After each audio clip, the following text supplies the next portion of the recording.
Welcome students to channel study 24/7 and guys जो Indian polity की lecture series मैं upload कर रहा हूँ उसमें अभी तक 5 लेक्चर्स मैंने अपलोड किए हैं from the evolution of the constitution से लेके sources of the constitution schedules parts सब अभी तक मैंने वो कवर कर लिया है टॉपिक्स। सो गाइज वो अगर आपने देखे नहीं होंगे तो इस वीडियो के बाद जो आपको प्लेलिस्ट मिलेगी वहाँ पे आप देख सकते हैं, जनरल स्टडीज़ या फिर एसएससी सीजीएल की प्लेलिस्ट या फिर इंडियन पोलाइटी की प्लेलिस्ट। आज हम इंपॉर्टेंट कमिटीज़ एंड प्रीएम्बल को डिस्कस करेंगे। इंपॉर्टेंट कमिटीज़ में से हमें 1 से 2 क्वेश्चन मिल सकते हैं और प्रीएम्बल से भी 1 से 2 क्वेश्चन आने के चांसेस 90% के ऊपर होते हैं गाइज। ठीक है, सो स्टार्ट करते हैं। देखिए committees, committee on the rules of procedure जो है इसके चेयरमैन राजेंद्र प्रसाद थे। स्टीयरिंग कमेटी के चेयरमैन राजेंद्र प्रसाद थे। फाइनेंस एंड स्टाफ कमेटी के चेयरमैन राजेंद्र प्रसाद थे। Ad hoc committee on the national flag इसके भी चेयरमैन राजेंद्र प्रसाद थे। ठीक है, स्टेट्स कमिटी के चेयरमैन जवाहरलाल नेहरू थे। यूनियन पावर्स कमेटी के चेयरमैन जवाहरलाल नेहरू थे। यूनियन कॉन्स्टिट्यूशन कमेटी के चेयरमैन जवाहरलाल नेहरू थे। Advisory committee on fundamental rights के जो चेयरमैन थे वो वल्लभ भाई पटेल थे। And minorities and tribal and excluded areas जो थे उसके भी चेयरमैन जो थे वो वल्लभ भाई पटेल थे, जो कमेटी इसके लिए बनाई गई थी वो। ठीक है, ड्राफ्टिंग कमेटी जिसके ऊपर पूरा कॉन्स्टिट्यूशन बनाने की रिस्पॉन्सिबिलिटी थी वो कमेटी के चेयरमैन जो थे डॉक्टर BR अम्बेडकर, बाबा साहेब अम्बेडकर थे। ठीक है, हाउस कमेटी के चेयरमैन बी पत्ताबी सीतारमैया ये थे। Committee on the functions of the constituent assembly जो थे, फंक्शंस जो भी कॉन्स्टिट्यूंट असेंबली के चलते थे उसके जो कमेटी थी तो वो जीवी मालवनकर चेयरमैन चेयर करते थे उसको। तो जीवी मालवनकर चेयरमैन थे कौन से कमेटी के? Committee on the functions of the constituent assembly. Minorities sub committee के चेयरमैन जो थे HC मुखर्जी थे। तो आपको ये पूछा जा सकता है कि माइनॉरिटीज़ के देखिए यहाँ पे आपको जो मेन कमेटी थी minorities and tribal and excluded areas के लिए उसके चेयरमैन थे वल्लभ भाई पटेल, लेकिन सब कमेटी के चेयरमैन कौन से थे? HC Mukherjee. Minorities sub committee के चेयरमैन HC मुखर्जी थे। ये क्वेश्चन आने के चांसेस है गाइज और आ चुके हैं ऑलरेडी।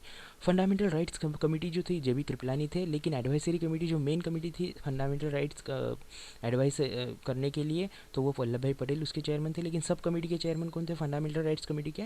वो थे JB Kripalani. North east frontier tribal areas के लिए जो कमेटी बनाई हुई थी उसके गोपीनाथ बारडोलोई ये चेयरमैन थे। ठीक है, अब हम प्रियम्बल डिस्कस करते हैं। प्रियम्बल गाइज बिगिन जो हमारा कॉन्स्टिट्यूशन है वो प्रियम्बल से स्टार्ट होता है। ठीक है, जो ऑब्जेक्टिव रिजोल्यूशन पास प्रपोज किया था पंडित नेहरू जी ने वो ऑब्जेक्टिव रिजोल्यूशन की झलक इसमें दिखती है प्रियम्बल में। ठीक है, और इसको जो है अमेंड भी किया गया था, उसको बाद में डिस्कस करेंगे, लेकिन पहले हम प्रियम्बल देखते हैं कि एक्चुअल में क्या है।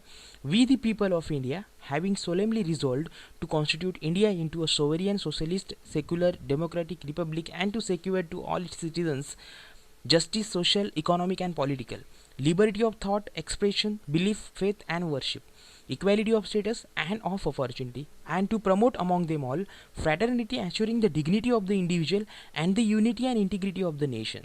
In our Constituent Assembly, this 26th day of November 1949, do hereby adopt, enact and give to ourselves this Constitution. ठीक है, सो ये हमारा प्रियम्बल है। अब इसमें कौन से वर्ड्स कौन से अमेंडमेंट के थ्रू ऐड किए गए ये हम आगे देखते हैं। सो गाइज एक्चुअल में पहले तो ये डिबेट हुई थी कि हमारे प्रियम्बल जो है कॉन्स्टिट्यूशन का प्रियम्बल उसे हम अमेंड कर सकते हैं कि नहीं।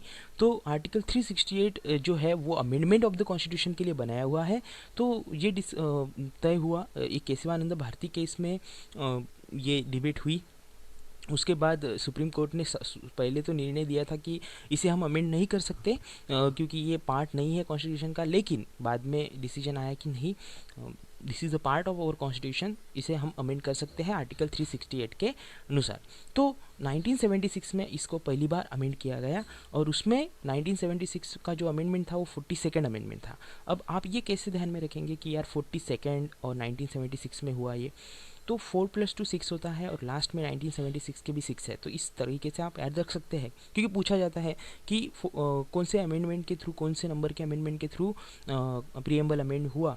तो 42nd कब हुआ? 1976। लेकिन अभी मेन पार्ट इसका है कि कौन से वर्ड्स इसमें ऐड किए गए। सो वर्ड्स ऐड किए गए ये सोशलिस्ट, सेकुलर एंड इंटीग्रिटी।